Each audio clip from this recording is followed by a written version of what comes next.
విశ్వనగరంలో ఇళ్ల అమ్మకాలు జోరుమీదున్నాయి. అక్టోబర్లో హైదరాబాద్ తో పాటు రంగారెడ్డి, సంగారెడ్డి, మేడ్చల్, మల్కాజ్గిరి జిల్లాల్లో ఇళ్ల రిజిస్ట్రేషన్స్ అధికంగా ఉన్నాయని property consultant Knight Frank India ప్రకటించింది.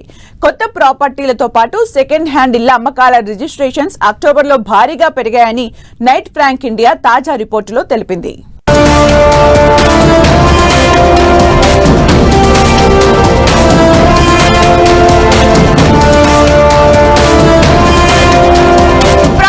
కొనుగోళ్లలో తగ్గేదలే అంటున్న బయ్యర్. అక్టోబర్లో భారీగా పెరిగిన ప్రాపర్టీ రిజిస్ట్రేషన్. హైదరాబాద్ తో పాటు పరిసర జిల్లాల్లో పెరిగిన ప్రాపర్టీ విక్రయాలు. అక్టోబర్లో భారీ వృద్ధి నమోదైందన్న Knight Frank India. Festival season offers అక్టోబర్లో ప్రాపర్టీ సేల్స్ కు బూస్టింగ్ నిచ్చింది. దీంతో పాటు సెకండ్ హ్యాండ్ ప్రాపర్టీల కొనుగోళ్లు కూడా భారీగా పెరిగాయి. సెప్టెంబర్ తో పోలిస్తే అక్టోబర్లో ప్రాపర్టీ రిజిస్ట్రేషన్స్ 20% పెరిగాయని ప్రాపర్టీ కన్సల్టెన్సీ సంస్థ నైట్ ఫ్రాంక్ ఇండియా తమ తాజా రిపోర్టులో వెల్లడించింది. Primary and secondary market registrations ను పరిగణలోనికి తీసుకున్న నైట్ ఫ్రాంక్ ఇండియా ఈ రిపోర్టును విడుదల చేసింది.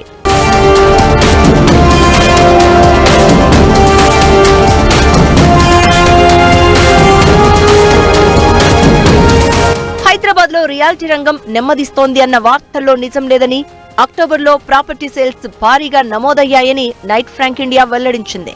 గత 3 ఏళ్లతో పోలిస్తే ఈ ఏడాది రిజిస్ట్రేషన్స్ సంఖ్య అధికంగా ఉందని తెలిపింది.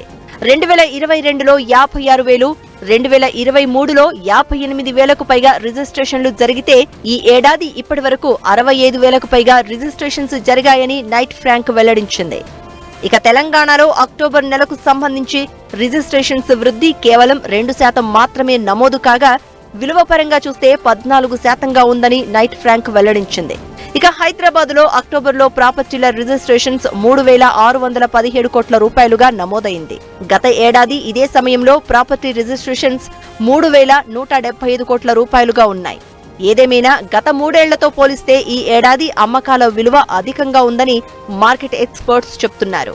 రియల్ ఎస్టేట్ హైదరాబాద్ ఒక బ్రాండ్ ఇమేజ్, ఒక హైదరాబాద్ బ్రాండ్ ఇమేజ్ని ఖరాబ్ చేయడానికి చేస్తున్న ప్రచారమే తప్ప రియల్గా చూస్తే మాత్రం హైదరాబాద్ రియల్ ఎస్టేట్ అన్నది మెట్రో సిటీలో ఇండియాలో 6 మెట్రో సిటీలలో హైదరాబాద్ ఈరోజు నెంబర్ 1 ఉందని చెప్పి నైట్ ఫ్రాంక్ ఇండియా ప్రకటించింది. ఈ నైట్ ఫ్రాంక్ ఇండియా సంస్థ ప్రకటించిన ప్రకారం హైదరాబాద్ మరో భూమి రావడానికి చాలా ఆస్కారం ఉంది.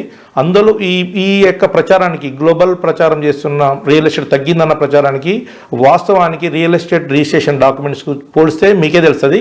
అందుకని ఇది హైదరాబాద్ యొక్క బ్రాండ్ ఇమేజ్ ఎప్పుడు ఎవరు తగ్గించలేరు. హైదరాబాద్ లో భూమి ఎప్పటికీ ఉంటుంది. ఇక ఈ మధ్య కాలంలో 50 లక్షల నుంచి కోటి రూపాయల ధరల శ్రేణిలో ప్రాపర్టీ విక్రయాలు భారీగా పెరిగాయి. ఈ విభాగంలో అక్టోబర్లో 17% వృద్ధి నమోదైంది. ఇక కోటి రూపాయలకు పైగా ధర ఉన్న ప్రాపర్టీ విక్రయాలు 36% వృద్ధి చెందాయి. 50 లక్షల రూపాయల కంటే తక్కువ విలువన్న ఇళ్ల అమ్మకాల్లో మాత్రం 9% క్షీణత నమోదైంది. హైదరాబాద్ నగరంలో లగ్జరీ ఇళ్లపై కొనుగోలుదారులు ఆసక్తి చూపుతున్నారని ఈ రిపోర్టుతో వెల్లడైందని రియాలిటీ రంగ నిపుణులు చెప్తున్నారు. 1,00,000 హౌస్ హోల్డ్ ఇన్కమ్ ఉన్న వాళ్ళు కూడా 50 లక్షల ఇల్లుకు పోతున్నారు. ఎందుకంటే మనకు వాళ్ళు కొనేదేదో ఇది లైఫ్ టైం ఆపర్చునిటీ, ఈ లైఫ్ టైంగా చూస్తున్నారు. కొనేదేదో మంచిది కొందాము, పెద్దది కొందాము అనే ఆలోచనలో అందరూ అలాంటి ఇల్లులను ప్రిఫర్ చేస్తున్నారు. ఈ 50 లక్షల ఇల్లులు అంటే ఏముంటాయి అంటే డెఫినెట్గా 1,000 to 2,000 స్క్వేర్ ఫీట్ మధ్యలో ఉండే ఇల్లులే ఉంటాయి. అంటే 3 బెడ్రూమ్వి ఎక్కువ ప్రిఫర్ చేస్తున్నాం. మేము కట్టే ప్రాజెక్ట్స్లో కూడా చూస్తున్నాము 2 బెడ్రూమ్ కంటే 3 బెడ్రూమ్ ఎక్కువగా పోతున్నాయి. సో అందరికీ ఇప్పుడు ఏంటంటే ఇల్లు అనేది ఒక వన్ టైం ఇన్వెస్ట్మెంట్. ఇల్లు వన్ టైం ఇన్వెస్ట్మెంట్ చేసినప్పుడు కొంచెం కష్టపడి పెద్దదే కొనుక్కుందాము, దాంతో మనకి ఎలాంటి ప్రాబ్లం ఉండకుండా ఉంటుంది ఫ్యూచర్లో అని చెప్పేసి ఆ ఇండ్ల నిర్మాణాలు, ఆ ఇళ్ళ సేల్స్ ఎక్కువ అవుతున్నాయి. ప్రస్తుతం 1000 నుంచి 2,000 SFT విస్తీర్ణంలో ఉన్న ప్రాపర్టీలకు చక్కని డిమాండ్ ఉంది. ఈ సెగ్మెంట్ లో సేల్స్ దాదాపు 70% పెరిగాయి. ఏదేమైనా రియాలిటీ రంగం నెమ్మదిస్తోందని జోరుగా ప్రచారం జరుగుతున్నప్పటికీ సేల్స్ మాత్రం జోరు మీదున్నాయని రియాలిటీ ఎక్స్పర్ట్స్ చెప్తున్నారు.